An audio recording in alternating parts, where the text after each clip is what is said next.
Electric के board में 3 member वफाकी हुकूमत ने रखे हैं। तीनों मेंबरान का ताल्लुक कराची से नहीं। मेयर कराची मुर्तज़ा वहाब की मीडिया से गुफ्तगू, कहा कि इन मेंबरान को बोर्ड पर रखा है जिन्हें कराची का पता ही नहीं। मुतालबा करता हूँ कि इलेक्ट्रिक के बोर्ड पर तीनों मेंबरान कराची के हों, मुस्तफ़ा कमाल हो या खालिद मकबूल, मगर मेंबरान का ताल्लुक कराची से होना चाहिए। तजावुज़ात के खिलाफ कार्रवाई मुमकिन नहीं जब तक आवाम साथ ना दे। हमें ठेले वालों का बाइकॉट करना चाहिए। हमारे नुमाइंदों को उसके ऊपर होना चाहिए ताकि हम उसकी इंतजामिया से, मैनेजमेंट से सवाल पूछ सके। मेयर कराची हो, कमिश्नर कराची हो,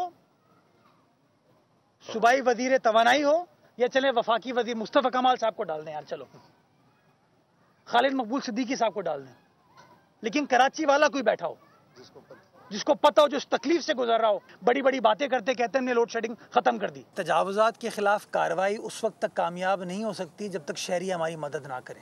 एक तो मैं शहरियों से गुजारिश करूंगा कि जहां जहां पब्लिक स्पेसेस के ऊपर, सड़कों के ऊपर ये ठेले पथारे लगते हैं ना, हम इनका बॉयकॉट करें। सब्सक्राइब करें और बेल दबाएं ताकि कोई खबर रह न जाए।